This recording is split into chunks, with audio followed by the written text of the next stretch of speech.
Fraueninszenierung.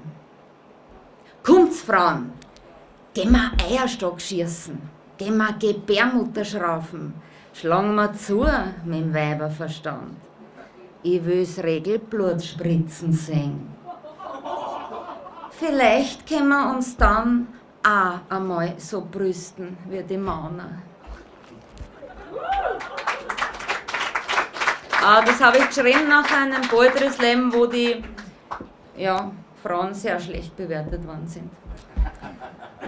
Dialekt Poetry Slam ist ein Poetry Slam im Dialekt. Poetry Slam, wörtlich übersetzt, heißt Dichtung schmeißen. Helene Krawutschke ist mein Synonym, wenn ich im Internet drin bin. Da bin ich blond und hab lange Haare, eine Oberweiten zum drauf anfahren, einen Hintern ganz wie gewünscht, weil 0 und 1 schon sehr verdünnt. Ich fahr auf mit 10 Persönlichkeiten, die chatten dann mit verschiedenen Leuten und jede Vorliebe hat eine Mailadresse. Und das ist auf jeden Fall ein Hetz. Und keiner kann dahinter schauen, sonst hätte man das ja eh nicht dran. Aber so geht's eigentlich recht. Ich bin, was ich will, manchmal fesch, manchmal schüchtern, fast devot, manchmal wild, die Haare rot. Die Seelenverwandtschaft ist schnell tippt, ein paar Büdeln sind auch schnell zippt, ein Mausklick und ein Teil von mir wären 0 und 1 und zischen auch zu dir. Dann kann's mir mal passieren, dass der oder die andere das Herz verlieren, an mich der oder die grad so perfekt ist, wo's nix Ungutes gibt und nix versteckt ist. Nur wenn's zum Treffen kommen wollen, muss ich die Mailadresse wieder vom Internet überholen. Ich will ja nur virtuell wer sein, was ich gern war, schön und frei. Ich will reden über Fantasien, des Lebens tieferen Sinn. Nur, wenn mich dann wer kennenlernen will, da wird mir das zu tief, einfach zu viel. Da löse ich die Persönlichkeit auf und mache eine neue Mailbox auf. Wir haben ein österreichisches Deutsch. Wir haben ein österreichisches Deutsch mit das dem bayerisch-österreichischen Sprachraum zuzuordnen ist. Unterhalb des Weißwurst. Ja. Durst, ne? Ein südliches Deutsch, das sich im Vokabular zum Teil unterscheidet von dem Bundesdeutsch. Und auch das schweizerische Deutsch hat auch was Eigenes. Jetzt rede ich schon wieder nach der Schrift. Ja, weil es wichtig ist. Weil ich was umbringen will. Das man auch selten im Dialekt verhandelt und das den ganzen Sprachraum betrifft.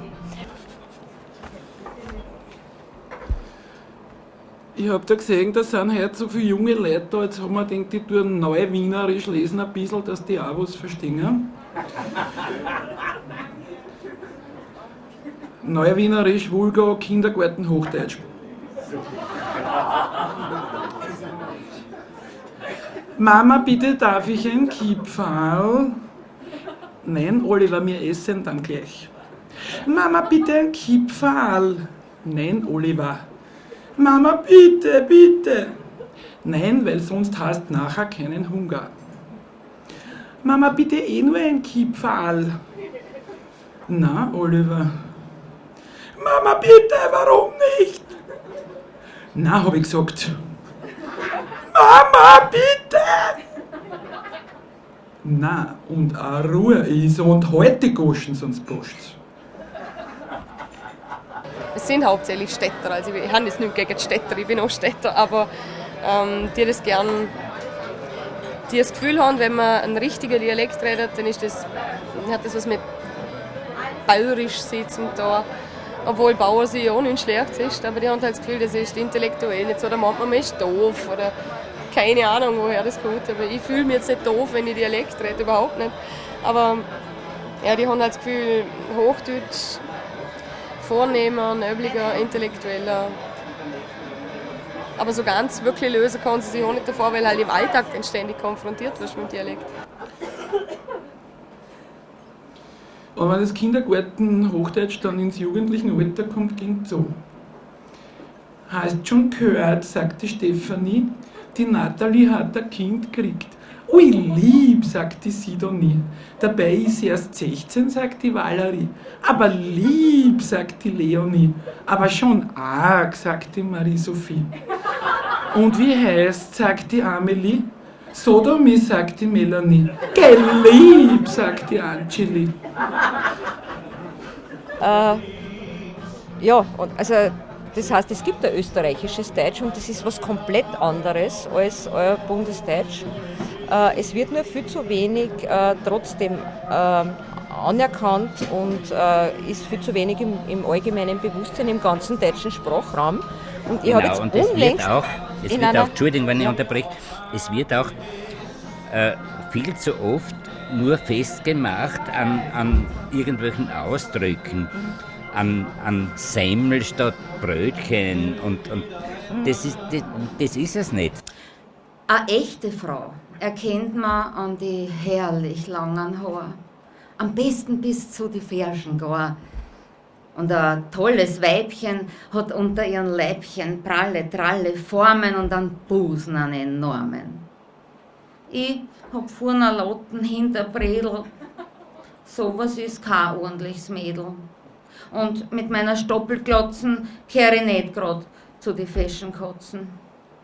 Ich möcht endlich zu die Echten kehren und keine bläden Sprüch mehr hören. Drum geh ich morgen gleich zum Chirurgen und ich werde mir neue Haare besorgen.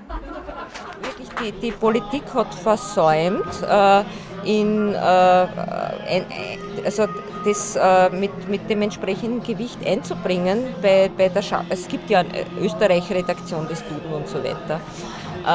Aber trotzdem, dass in der EU geschützt sind als österreichische Wörter nur irgendwelche 20 Ausdrücke aus der Agrarwirtschaft, genau. Von die Marille und sonstige Sachen. Und nicht der Sessel und so anderes, das jetzt nicht wieder einen Marktwert hat, wo irgendein Agrarkommissar, der Agrarkommissar hat sich stark gemacht für seine Begriffe und andere sind außen vor geblieben. Ne? Ja.